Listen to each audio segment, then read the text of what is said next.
Quando o novo Papa apareceu pela primeira vez na sacada de São Pedro, o mundo não explodiu em aplausos. Na verdade, tudo parou. Não foi o silêncio de quem espera o espetáculo começar, mas um silêncio diferente, denso, quase sagrado. Era como se o tempo tivesse hesitado. Não houve trombetas, nem frases de efeito, nem gestos grandiosos para arrancar reações da multidão. Ele estava ali, com as vestes tradicionais repousando sobre os ombros, mas até elas pareciam discretas diante da maneira como ele se mantinha. Sereno, imóvel, quase como um monge perdido em oração. E foi nessa quietude que algo poderoso começou. Não veio com barulho, mas com uma presença que não se podia ignorar. Era um fogo interior que não gritava, mas queimava fundo, perceptível apenas para quem tem ouvidos treinados para escutar o silêncio. E então ele falou. Não em italiano, nem em inglês, nem com o tom diplomático dos dias de hoje. Ele falou em latim, simples, direto, reverente. E suas palavras pareciam cortar séculos de ruído, como se o coração da igreja tivesse voltado a bater em seu ritmo original. Para alguns, isso foi desconcertante. Para outros, profundamente reconfortante. Mas para todos, foi diferente. Não tentou agradar, não forçou um sorriso, não lançou frases prontas para viralizar. Ao pronunciar o nome de Jesus, abaixou a cabeça. Deu uma bênção breve, clara, e então se recolheu, mas não se retirou do mundo. Ele se recolheu para dentro do momento, como quem entra num lugar sagrado com respeito.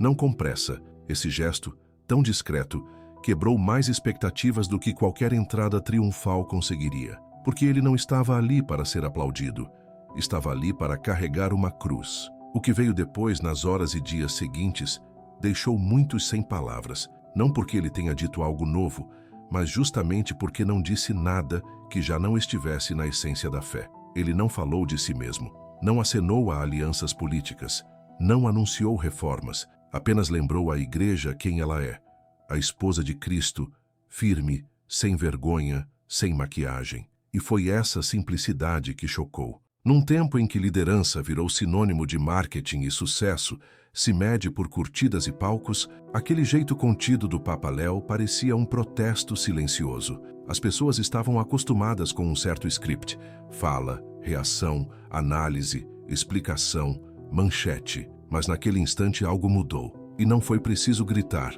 bastou permanecer. Esse novo Papa não chegou para bater de frente nem para fazer espetáculo. Não levantou a voz, não buscou holofotes, não entrou no jogo da expectativa. Ele simplesmente ofereceu silêncio. Um silêncio que não significava ausência, mas presença plena. E foi justamente dessa calma que nasceu algo muito mais desconcertante do que qualquer mudança: a continuidade. Numa época em que muitos enxergam o papado como peça de um tabuleiro político, a postura de Leão parecia um enigma. Não havia declarações bombásticas, nem frases de efeito.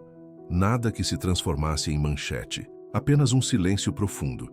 E dentro dele, um eco antigo começava a se fazer ouvir. Era a voz da igreja como ela era antes, serena, enraizada, firme, sem reações apressadas, sem máscaras. E isso, para muitos, era mais perturbador do que qualquer reforma radical ou condenação veemente, porque não se tratava só do que ele dizia, mas principalmente do que ele escolhia não dizer. Não havia concessões, nem acenos a grupos, nem tentativas de agradar. Ele não veio para aparar arestas ou agitar as águas. Veio ao que parecia para escutar a Deus, à tradição e ao silêncio, onde o Espírito fala. Esse tipo de liderança, que não se deixa encaixar em rótulo algum, a não ser o da fidelidade, é profundamente desafiador, porque ela não pode ser manipulada, vendida ou interpretada com facilidade. Ela simplesmente existe, e isso basta. Talvez por isso as reações tenham sido tão imediatas e intensas. Em menos de um dia, já pipocavam análises por todos os lados, uns exaltando sua sobriedade quase mística, outros acusando falta de clareza. Mas a clareza, naquele contexto, não veio das palavras, veio do gesto, do jeito como ele pisou na sacada, não para impressionar, mas para se rebaixar, da maneira como pronunciou o nome de Cristo, não como quem faz um discurso, mas como quem faz uma oração. Da forma como ficou ali, sozinho, pequeno, imóvel, lembrando ao mundo que o peso do papado não é uma coroa de glória, mas um fardo de serviço. Aquele momento, tão simples em aparência, foi o alicerce de algo muito maior. Um pontificado que não se construirá com base em aplausos, mas na coragem dos apóstolos. Um início que não grita mudança, mas retorno. Não reinvenção, mas reencontro. Um chamado à reverência. Um resgate do sagrado. Uma lembrança viva de verdades que, com o tempo, foram se diluindo. No meio de tantas vozes que disputam atenção, o silêncio de um homem se tornou ensurdecedor. Desde o início, era nítido que ali não havia espaço para discursos vazios ou promessas de campanha. Bastou que ele permanecesse onde estava, sem seguir o roteiro esperado, para que a tensão entre dois mundos viesse à tona. De um lado, os que clamavam por reformas. Do outro, os que ansiavam por um retorno à essência. Mas ele não criou essa tensão, apenas a revelou, e o fez não com palavras, mas com postura, com um silêncio que, ao invés de esconder, escancarava intenções. Porque enquanto todos esperavam um discurso para o mundo, ele escolheu ouvir o céu. Naquela noite em que a praça esvaziou e as luzes se apagaram, a igreja não saía dali com um novo rosto midiático, tampouco com um novo símbolo ideológico. Saía com algo muito mais desafiador. Um papa que, ao que tudo indicava, acreditava de fato no que a igreja sempre ensinou. Um pastor que talvez não pretendesse liderar com estratégia, mas com santidade. Um sucessor de Pedro disposto a caminhar não sob aplausos, mas com a cruz às costas. E talvez por isso seu silêncio tenha causado tanto impacto. Num tempo em que todos falam, é o que se cala com reverência que mais profundamente se faz ouvir. Antes dos paramentos e das câmeras, antes dos corredores do Vaticano e dos cantos do conclave, ele vivia entre montanhas humildes do Peru. Muito antes de ser chamado Papa Leão XIV, era apenas o Padre Roberto, um missionário entre os pobres, os esquecidos, os que rezam em silêncio. Dormia em quartos simples, percorria estradas empoeiradas, ouvia confissões à luz de velas e enterrava os mortos com suas próprias mãos. Aquilo não era uma preparação para um cargo de poder. Era um caminho de transformação, vivido entre o povo à semelhança de Cristo. Não foi moldado por cargos, mas por presença. Essa parte de sua vida quase nunca aparece nos noticiários, mas talvez seja a chave que melhor explica seu modo de ser papa. No Peru, ele não discursava, ele escutava, não escrevia notas. Ele se fazia presente. Ali, entre pessoas cujos nomes jamais estampariam manchetes, sua fé deixou de ser conceito e virou prática. Não aprendeu sobre a opção preferencial pelos pobres em livros. Viveu isso, todos os dias com silêncio e fidelidade. Quando voltou aos Estados Unidos e, mais tarde, galgou posições na ordem agostiniana, não havia nele nenhum sinal de ambição. Os que o conheceram falam de um homem que se sentia quase desconfortável ao receber elogios. Mesmo quando foi chamado a Roma e recebeu tarefas cada vez mais pesadas, até chegar ao posto de prefeito de um dos mais importantes dicastérios da igreja, algo nele permaneceu inalterado. A ausência de vaidade. Era como se a missão, para ele, nunca tivesse mudado. Apenas o endereço, porque no fundo sua vocação não era sobre estar no topo, era sobre continuar sendo presença viva de Cristo onde quer que fosse enviado. Mesmo quando ocupava uma das posições mais importantes da igreja, no coração da congregação para os bispos, ele seguia discreto, constante, calado. Era o tipo de homem que lia cada carta que chegava até sua mesa, não por obrigação, mas por reconhecer que cada nome ali trazia consigo uma alma. Sua fidelidade ao ensinamento da igreja nunca foi estridente, mas era clara como o dia. Não se curvava às pressões dos que exigiam mudanças rápidas, nem usava a tradição como arma contra ninguém. Caminhava por outra trilha, uma que recusava as regras do jogo ideológico. Em vez de um guerreiro cultural, a igreja reconhecia nele um pastor, não alguém para representar um lado, mas alguém capaz de permanecer à parte, enxergando o todo. Sua formação não veio de debates ou redes sociais. Ela nasceu no silêncio dos sacrários, nas conversas espirituais sob o céu estrelado dos Andes, na experiência de quem se ajoelha com o povo e escuta mais do que fala. Era um sacerdócio que não buscava os holofotes, mas mergulhava nas dores de quem precisava ser visto, ouvido e amado. E talvez seja isso que torna sua eleição ao papado, ao mesmo tempo, improvável e inevitável. Improvável, porque ele nunca correu atrás disso. Seu nome não figurava nas listas dos favoritos, não aparecia nas análises ou nas apostas. Outros tinham discursos mais fortes, currículos mais chamativos, estratégias mais visíveis. Mas quando os cardeais se reuniram em discernimento, foi esse missionário silencioso, com sotaque do norte e coração do sul, que foi escolhido. Talvez justamente por nunca ter desejado o cargo. E olhando agora, parece mesmo que não poderia ter sido outro. Num momento em que a igreja se vê esticada entre extremos, precisava de alguém ancorado em algo mais profundo e antigo. Alguém que não se deixa prender pelas etiquetas de direita ou esquerda, mas que responde ao chamado atemporal à santidade. Um homem que não mede os passos por conveniências políticas, mas pela fidelidade ao Cristo crucificado. Seu passado não cabe em categorias fáceis. Houve quem o celebrasse rapidamente por suas raízes latino-americanas e por já ter trabalhado com Francisco, mas reduzir sua história a conexões ou supostos alinhamentos é não entender nada. Ele não veio para confirmar lados. Veio para lembrar o caminho. E esse caminho, mais do que nunca, começa no altar, não nos palanques. Muitos já esperavam se decepcionar. Achavam que estavam prestes a testemunhar a continuidade de algo que consideravam preocupante, mas bastaram alguns dias para que ambos os lados, os esperançosos e os desconfiados, se vissem confusos. Ele não dizia o que esperavam ouvir.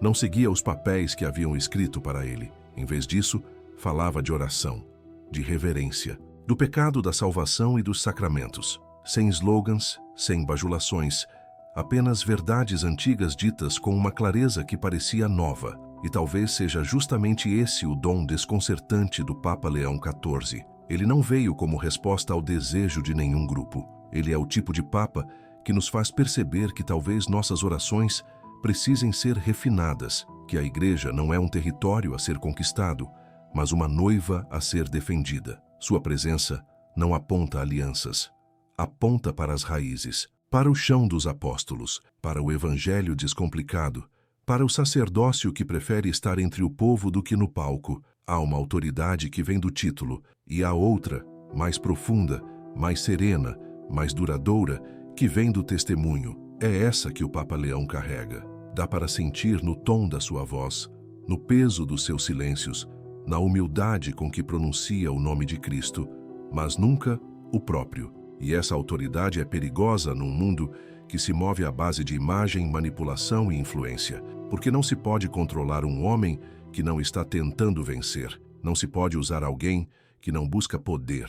Ele quebra as falsas divisões, tira conforto dos que se sentem seguros em extremos, não com inovações ou rupturas, mas com algo que corta mais fundo: autenticidade. Ele não pertence a nenhum dos lados, porque pertence a Cristo. E essa pertença firme, serena, imune às tempestades midiáticas, é tão rara que chega a parecer revolucionária.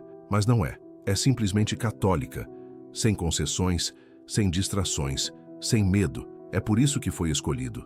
Não por estratégia, nem por popularidade, mas porque, num mundo barulhento, sua fidelidade fala mais alto do que qualquer megafone. Seu passado não o preparou para ser artista, preparou-o para ser pastor. E agora, é esse coração pastoral que pulsa no centro da igreja. Joseph Strickland, por sua vez, nunca foi do tipo que buscava holofotes. Não provocava, não construía personagem, não flertava com o teatro político. Não ficou conhecido porque quis ser famoso. Ficou conhecido porque se recusou a ficar calado. Num tempo em que tantos líderes da igreja preferem frases suaves para não causar desconforto, Strickland falava com clareza. Onde muitos optavam por ambiguidade para preservar a paz, ele levantava a voz, não com raiva, mas com fidelidade. E é isso que o torna tão difícil de ignorar. A clareza com que ele falava, firme, enraizada na doutrina e moldada pela reverência, o transformou num farol para milhares de católicos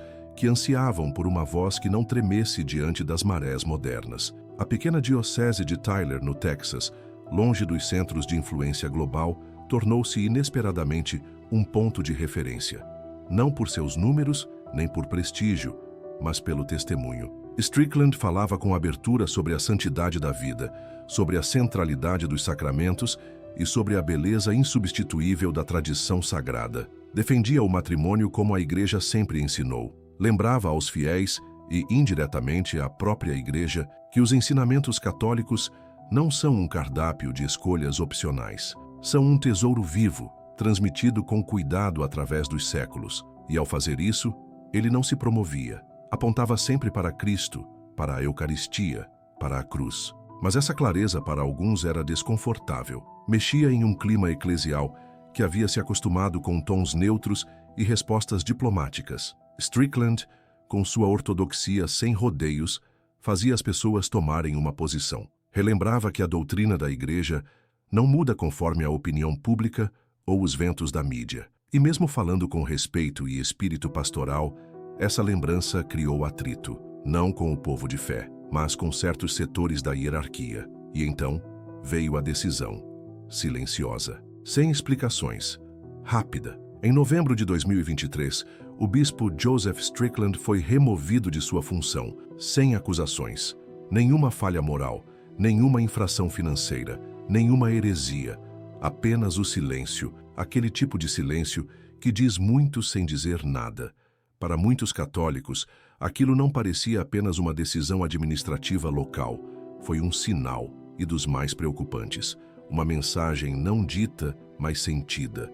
Será que a fidelidade se tornou um incômodo? As reações não demoraram. Cartas emocionadas, declarações públicas de teólogos, redes sociais em ebulição, não por escândalo, mas por perplexidade. Será que a Igreja havia começado a punir justamente aqueles que defendem seus ensinamentos mais essenciais? Será que agora a ortodoxia doutrinal era vista como sinônimo de divisão? Perguntas assim ecoaram entre muitos corações sinceros, porque no fundo, o que estava em jogo não era um cargo, era um princípio. Era a certeza de que a verdade, mesmo dita com amor, não deveria ser silenciada. Essas perguntas não nasciam de teorias conspiratórias, nem de mágoas pessoais. Eram perguntas sinceras, doloridas, vindas do coração de católicos que já tinham visto muitos pastores calarem diante do mundo e agora assistiam ao único que falava com clareza ser silenciado. Mesmo diante dessa injustiça, Don Strickland não se revoltou, não deu entrevistas inflamadas, não se colocou como vítima, não falou de traição nem de perseguição, apenas agradeceu a Deus, reafirmou seu amor pela Igreja e continuou em oração. E foi justamente essa resposta, silenciosa, humilde, obediente, que aprofundou ainda mais o significado de seu testemunho, porque deixou claro que sua fidelidade nunca esteve atrelada a um cargo ou a uma posição. Ela era e sempre foi para Cristo e para a Igreja. Só isso. Foi por isso que, quando começaram os rumores de que o Papa Leão XIV, ainda nos primeiros dias de seu pontificado, teria se aproximado discretamente de Strickland, algo no ar pareceu mudar. Não soavam como boatos comuns. Eram sinais. Daqueles que, embora sutis, acendem esperança em corações atentos. Sinais de que talvez os tempos de marginalizar aqueles que falam com verdade estejam chegando ao fim. Sinais de que, sob a liderança desse novo pastor, a Igreja possa finalmente voltar a reconhecer e honrar aqueles que mantiveram acesa a chama da fidelidade, mesmo quando isso lhes custou tudo. Reintegrar Strickland não seria apenas um gesto administrativo, seria um pronunciamento, mais forte que qualquer comunicado oficial. Seria como dizer ao mundo: nós não esquecemos dos nossos pastores que se mantiveram firmes, nós não silenciamos quem ama a verdade, nós os restauramos, nós os reconhecemos, nós os honramos, e ao fazer isso, seria como recuperar uma parte da Igreja que muitos temiam ter se perdido, aquela parte que não tem medo de falar com franqueza, que se ajoelha com profundidade, que escolhe a estrada estreita mesmo quando ela passa pelo fogo. Mas mesmo que essa reintegração nunca se concretize formalmente, a história mais profunda permanece. Joseph Strickland, mesmo sem o cargo, não perdeu sua missão. Na verdade, seu testemunho só se fortaleceu. Como João Batista no deserto, ele continua falando, não com o aval das estruturas, mas com a força de quem anuncia algo maior. E assim como tantos santos antes dele, é justamente através do sofrimento que sua mensagem ganha autoridade. Os gestos silenciosos do Papa Leão, seu tom reverente, e agora essa possível disposição em curar feridas como a de Strickland, apontam para algo mais profundo, uma reorientação dentro da própria igreja, uma onde a tradição deixa de ser temida e volta a ser amada, onde a coragem não é mais calada, mas ouvida, onde a fidelidade não é punida, mas acolhida. Para os fiéis que acompanham tudo isso com o coração em oração, a grande questão já não é mais se Strickland voltará ao seu posto. A pergunta que realmente importa agora é: será que vozes como a dele finalmente voltarão a ter espaço no centro da vida da igreja? Essa história nunca foi apenas sobre um homem. É sobre uma igreja que começa a lembrar que clareza não é ameaça, é santidade. Que fidelidade, mesmo quando desconfortável, não é um problema a ser contido, mas a base sobre a qual a fé se sustenta. Por isso, quando o anúncio veio, sem alarde, sem câmeras piscando, sem discursos dramáticos, mas carregado de significado, ele percorreu os corredores do Vaticano como um tremor silencioso, um comunicado breve, direcionado a dioceses, oficiais e membros da Cúria. Poucas palavras, mas o suficiente para marcar uma mudança. O Papa Leão havia se reunido em privado com Dom Joseph Strickland e, não muito tempo depois, reconheceu publicamente a fidelidade pastoral inabalável do bispo, mesmo diante das provações. Bastaram alguns dias para os rumores ganharem força e se confirmarem. Strickland seria reintegrado, não exatamente à antiga diocese em Tyler, mas a uma nova missão, agora mais próxima de Roma, mais próxima do coração da igreja. E de repente, o pontificado que até então parecia prudente e contemplativo ganhou o tom de uma santa ousadia. Aquilo não foi apenas uma escolha administrativa, foi um sinal, um recado para os milhares de católicos que haviam assistido à remoção de Strickland com perplexidade e dor. Foi uma restauração que não devolvia apenas o lugar de um homem, mas a voz de uma mensagem, uma afirmação clara de que a clareza não é perigosa, que a tradição não é um empecilho. Que bispos que se mantêm firmes na verdade merecem reconhecimento, não afastamento. Para muitos que haviam se acostumado com uma igreja que por vezes parecia preferir a ambiguidade, aquilo soava como um reencontro, como se, enfim, voltássemos à sanidade espiritual. Mas nem todos receberam da mesma forma. Entre os corredores institucionais, havia aqueles que já viam em Strickland uma pedra no sapato, uma nota dissonante numa sinfonia cuidadosamente orquestrada. Para esses, a decisão caiu como um choque, um desafio direto ao sistema que, pouco a pouco, vinha silenciando vozes muito ligadas à tradição, profundamente enraizadas na doutrina, firmemente resistentes às pressões de adaptação. Em poucas horas, jornalistas do Vaticano buscavam fontes. Especialistas tentavam interpretar os sinais.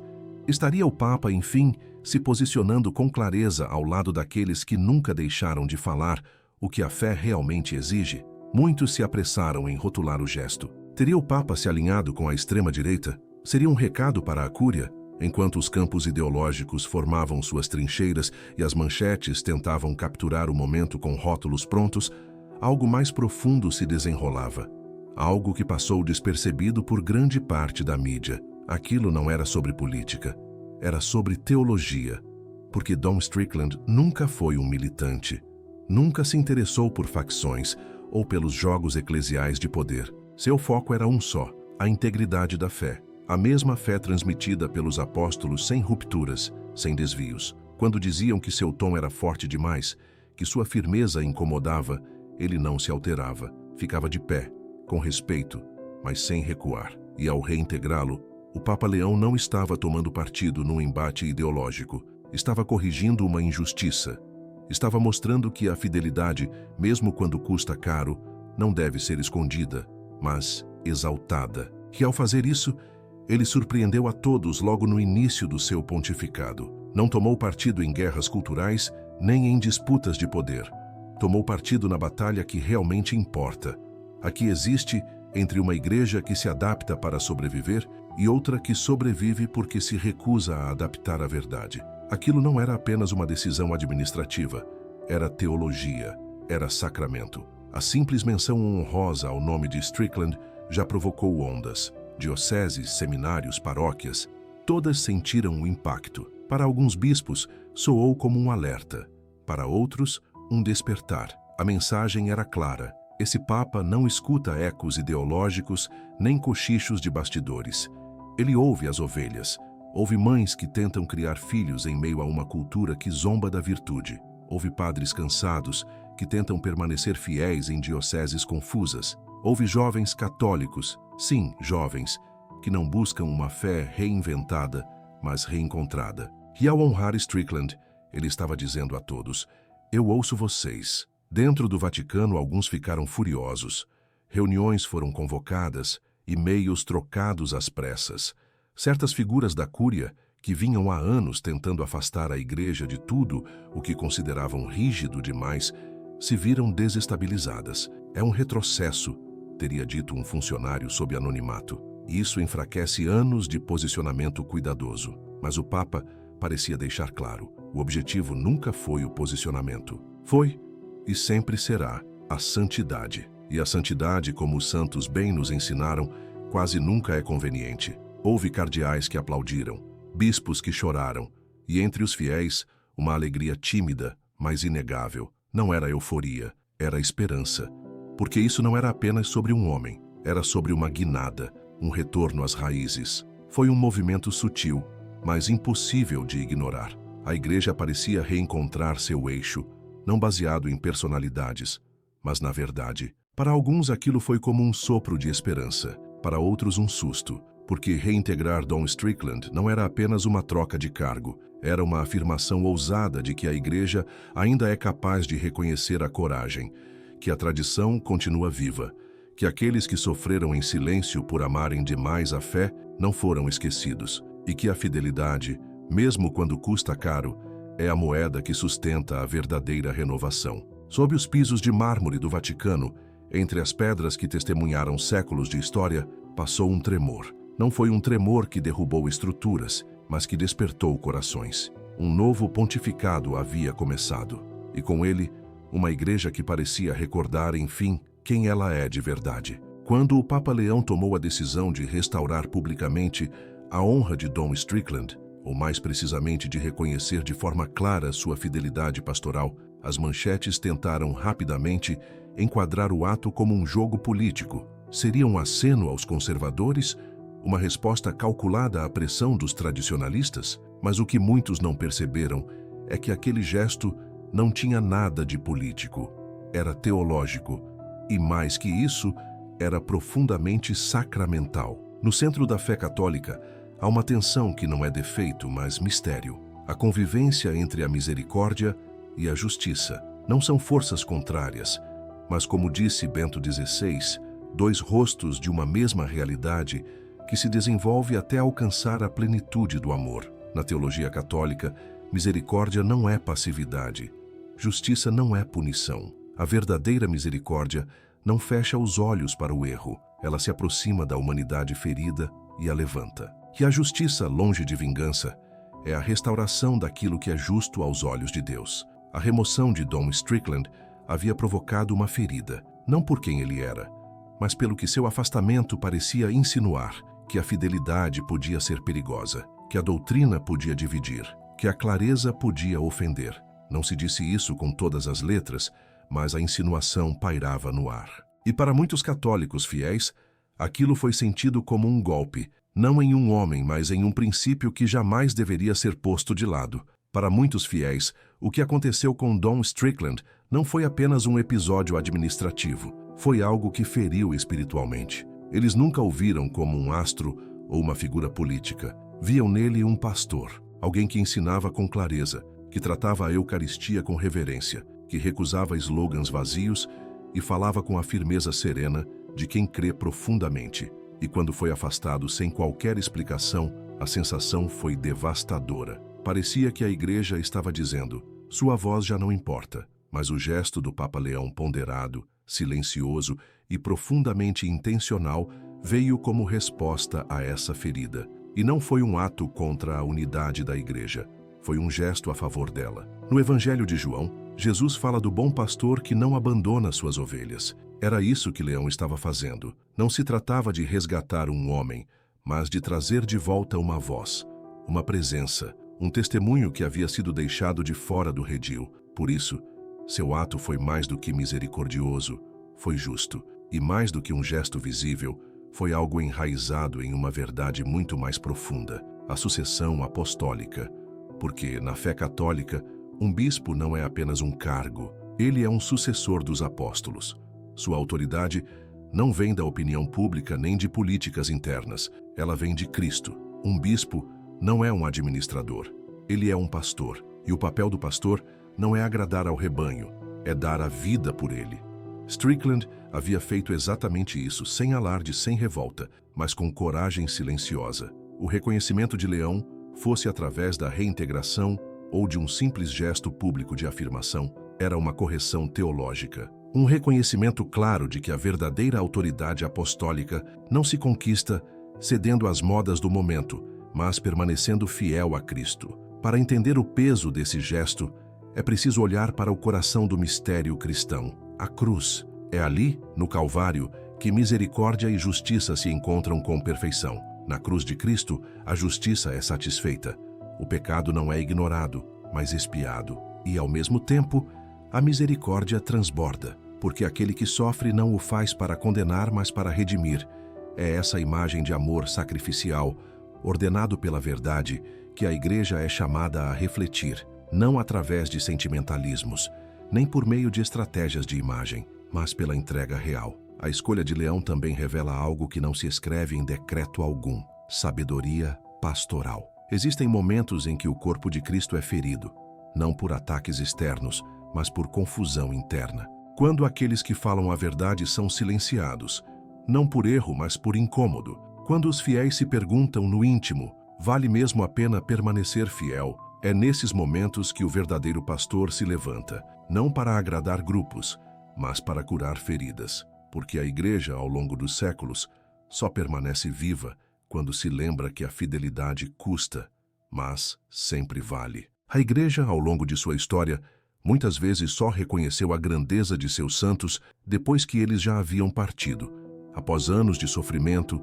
desconfiança ou até exílio. Mas o que o Papa Leão fez foi algo raro. Ele ofereceu esse reconhecimento em vida e, com isso, lembrou a Igreja de algo essencial: que a fidelidade jamais é em vão, que a misericórdia não é tolerância com o erro, mas cura enraizada na verdade, que a justiça não se confunde com vingança, mas é a restauração da ordem desejada por Deus. Não foi apenas um ato de governo, foi uma homilia silenciosa, mas impossível de ignorar. E, nesse silêncio, havia um peso teológico imenso. Para uma igreja sedenta de pastores que ajam com coragem, aquele momento não chegou com trovões, veio com clareza. Misericórdia e justiça deixaram de ser ideias abstratas. Ganharam forma numa decisão, num gesto, numa reintegração. E nesse gesto, a igreja machucada, confusa, muitas vezes temerosa, foi lembrada de quem ela é. Não uma engrenagem de concessões,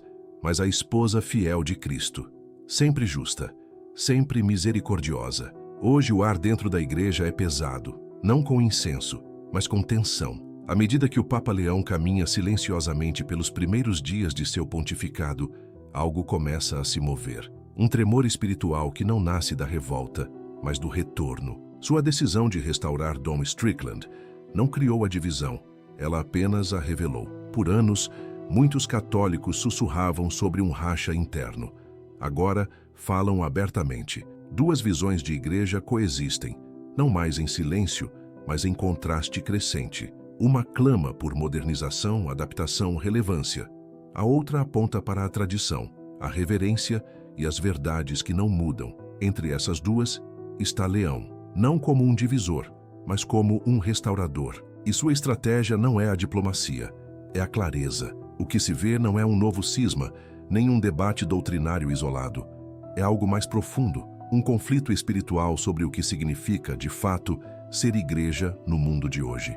De um lado, os que defendem que a igreja precisa evoluir para se adequar aos tempos. Do outro, os que creem que a força da igreja está justamente em ser tudo aquilo que o tempo não é: firme, inabalável, antiga e viva. A reintegração de Strickland foi uma escolha firmemente enraizada nesse segundo solo, não para excluir, mas para reafirmar o limite onde ele sempre esteve.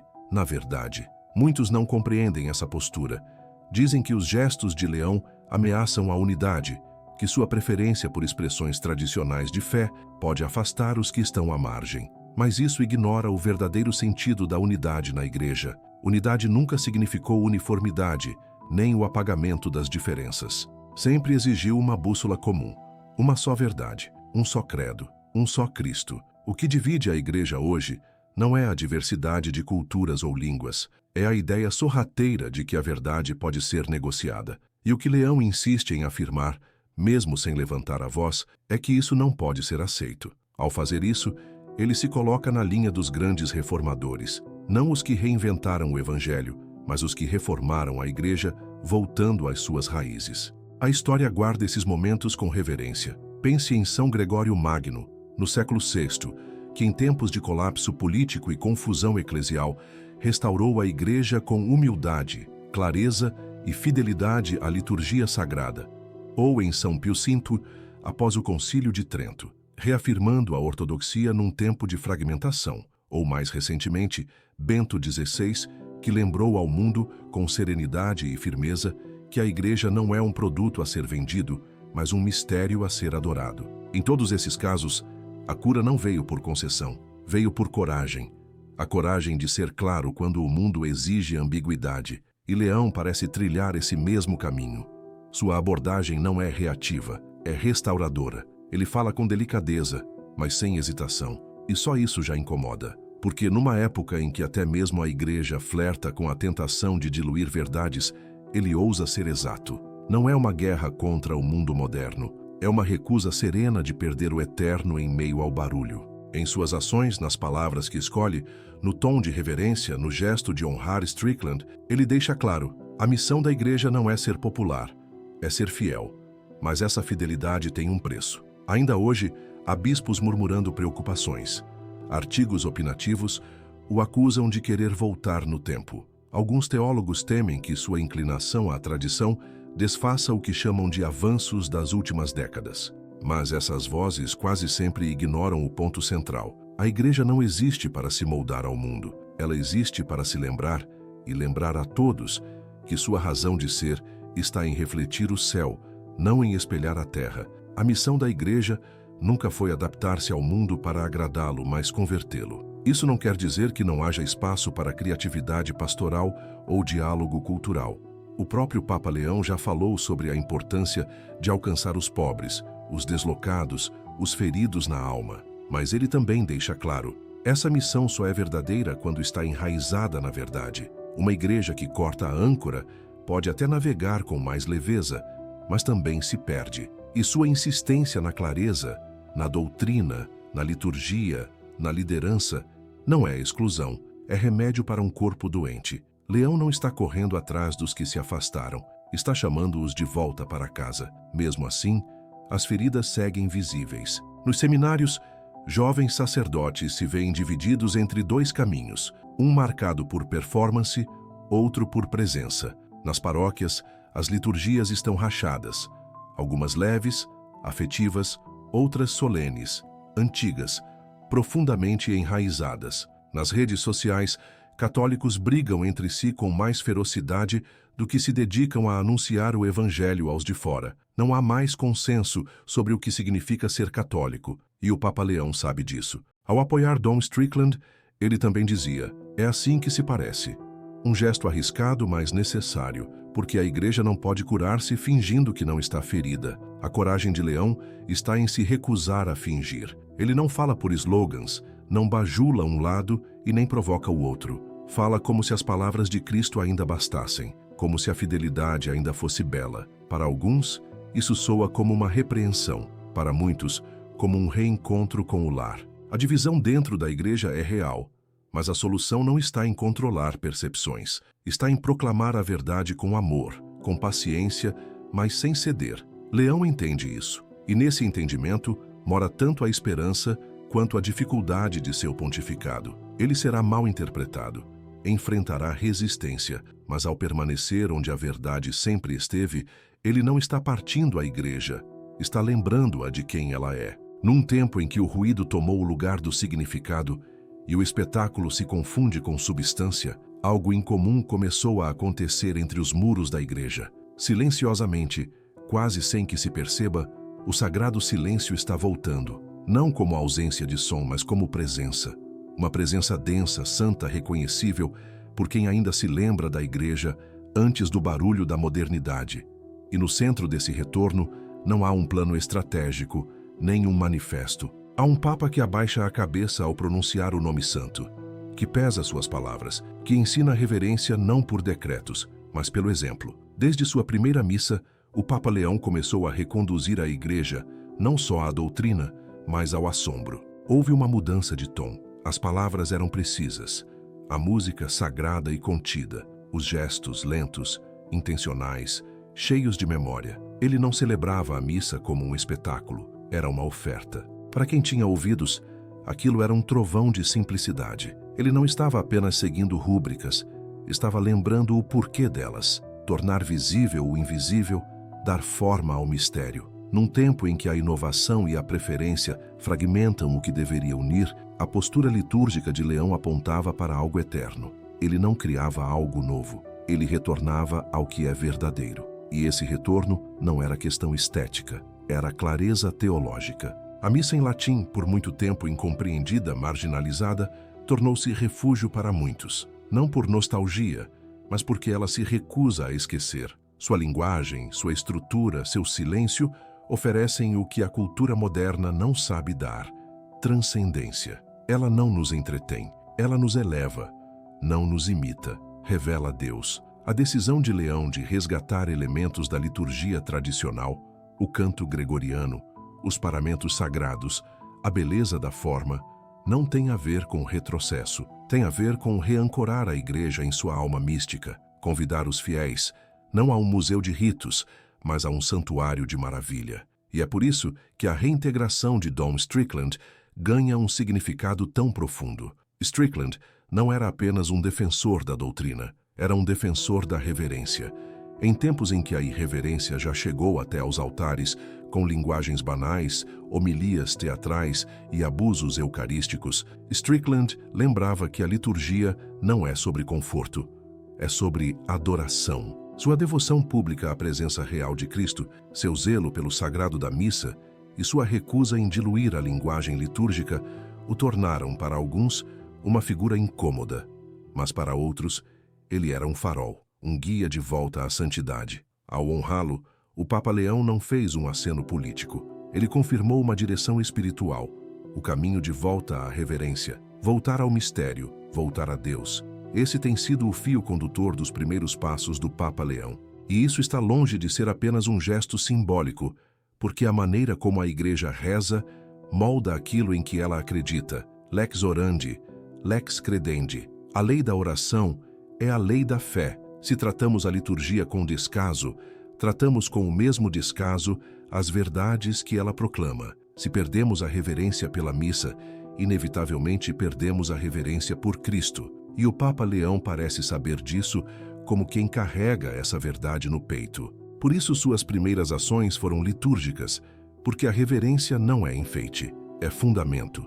A adoração eucarística já se tornou outro pilar dessa restauração silenciosa. Em várias dioceses, circulam orientações para aumentar o tempo de adoração, incentivar procissões eucarísticas e reintegrar o silêncio antes e depois da missa. Isso não é apenas devoção, é catequese viva. Num mundo que corre demais para pensar e fala alto demais para ouvir, o silêncio se torna profecia. Ajoelhar-se diante do tabernáculo não é apenas um ato de piedade, é um ato de resistência contra a secularização que tenta achatar o sagrado e reduzir a fé à mera utilidade. Na postura de Leão diante da Eucaristia, em seu silêncio respeitoso, na recusa em transformar o culto em palco, uma revolução silenciosa começa a se formar, não baseada em ideologia, mas em assombro, e o povo está respondendo. Jovens que muitos julgavam perdidos redescobrem o canto gregoriano. Famílias que haviam se afastado por causa de liturgias irreverentes retornam às igrejas onde o sagrado ainda é levado a sério. Vocações florescem em comunidades onde a reverência está no centro. Os frutos já são visíveis. É nesse contexto que a história de Dom Strickland encontra seu significado mais profundo. Seu testemunho, antes visto como incômodo, agora é reafirmado, não como exceção, mas como modelo. Ele não está sendo reconhecido por rebeldia, mas por fidelidade. E justamente no ponto mais sensível, a liturgia. Porque a forma como rezamos ensina como vivemos. Se a missa se torna banal, a verdade se torna negociável. Mas se a missa é sagrada, então cada vida se torna sagrada. Cada alma se torna amada. Cada instante se torna eterno. O retorno do silêncio sagrado não é fuga, é avanço. Um passo rumo ao mistério, à santidade, ao coração profundo da Igreja. O Papa Leão XIV não começou com proclamações estrondosas, mas com a cabeça inclinada, preces sussurradas e reverência evidente. E é exatamente isso, esse silêncio, que está abalando o mundo. Desde o instante em que ocupou a cátedra de Pedro, a serenidade de Leão e sua fidelidade firme à tradição sagrada despertaram admiração em muitos, mas também suspeita em outros. A recepção calorosa que normalmente acompanha um novo pontificado não durou. Em poucos dias, começaram os murmúrios. Artigos surgiram, comentaristas se exaltaram em programas de TV, podcasts, blogs e até em salões paroquiais. Rotularam-no de divisionista, reacionário, politicamente motivado, tudo porque ele fez o que qualquer papa fiel eventualmente precisa fazer: traçar uma linha entre o que a Igreja é e o que o mundo gostaria que ela se tornasse. A ironia é dolorosa, mas antiga. A história já mostrou esse roteiro muitas vezes. Sempre que um papa se apoia firmemente na verdade imutável, sempre que se recusa a diluir a doutrina, sempre que restaura o que foi perdido, não encontra consenso, encontra resistência, críticas, acusações e, às vezes, traição. Leão não é o primeiro a passar por isso, e certamente não será o último. Sua decisão de reintegrar Dom Strickland, mais um ato de justiça pastoral do que um gesto político, foi o suficiente para desencadear uma tempestade. Não porque o bispo tivesse cometido erro algum, mas porque sua fidelidade se tornou um espelho que muitos preferiam evitar. Num tempo em que a nuance é frequentemente usada como disfarce para evitar compromissos reais, a clareza de Leão soou como provocação. Aqueles que antes clamavam por diversidade de opinião se irritaram diante de uma voz que se recusava a ceder. Os que celebravam a compaixão passaram a temê-la quando ela incluía a defesa de verdades que preferiam enterrar em silêncio. E assim, o Papa se encontra mais uma vez no centro da atenção do mundo, não como celebridade, nem como estadista, mas como alvo. E é exatamente nesse clima de crescente hostilidade que se revela o peso verdadeiro do papado. Conduzir a Igreja não é sentar num trono, é carregar uma cruz. A cadeira de Pedro, antes de ser feita de mármore, é feita de madeira.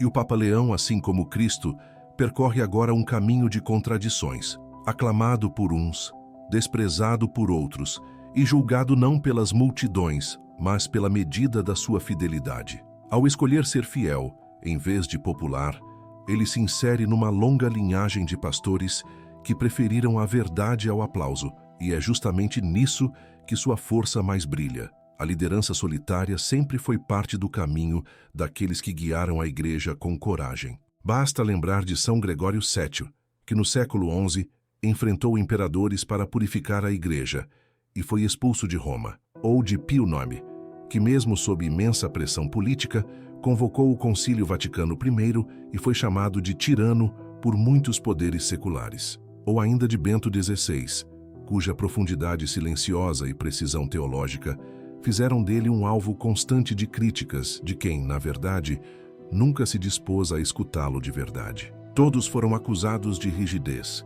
de divisão, de se oporem ao progresso, mas a história, sempre paciente, os lembra de outra forma. Com o tempo, sua santidade se revelou, suas intenções se tornaram claras e seus sacrifícios frutificaram. O próprio Pedro, o primeiro Papa, conheceu essa dor. Foi incompreendido, repreendido até pelos mais próximos. Caiu, foi zombado e, por fim, crucificado de cabeça para baixo. Sua liderança não foi tranquila, mas foi conduzida pelo Espírito. Ele sabia o peso de ser rejeitado por dizer o que precisava ser dito. Sabia que a verdade, quando proclamada com firmeza, inevitavelmente causa desconforto. E mesmo assim, permaneceu e guiou, e morreu com o nome de Cristo nos lábios. O Papa Leão conhece bem essa tradição. Ele não ataca os que o criticam. Não se defende com retórica inteligente. Não busca aplausos. Ele ora, ele escuta e continua a falar com serenidade, com clareza, sem amargura. E ao fazer isso, convida o povo de Deus a enxergar o que é, de fato, a verdadeira liderança. Não aquela moldada pelas manchetes, mas a que é sustentada pela graça. Ele não pediu divisão, nunca buscou polêmica, mas aceitou que a verdade, quando dita com firmeza, sempre terá um preço. Cristo mesmo nos advertiu: não penseis que vim trazer paz à terra. Não vim trazer paz, mas espada. Mateus 10, 34. Não uma espada de violência, mas aquela que separa a luz das sombras, verdade da ilusão. O Papa Leão empunha essa espada não com as mãos, mas com o testemunho. E ela corta a complacência como um raio silencioso. As acusações continuarão. Vão chamá-lo de nomes, católicos e não católicos. Suas palavras serão dissecadas, suas decisões interpretadas como políticas, seu silêncio como ameaça. Mas esse é o caminho de quem ousa liderar a Igreja não pelas modas do tempo, mas pela verdade eterna. É um caminho solitário, difícil, mas banhado de graça, porque liderar na Igreja nunca foi sobre ter controle. É carregar o que outros não conseguem, é pastorear mesmo quando mordem a mão que guia, é amar tanto as almas a ponto de estar disposto a ofendê-las, se isso for o necessário para despertá-las à salvação. O Papa Leão não lidera com ambição, ele lidera com rendição, e é justamente por isso que sua liderança é forte.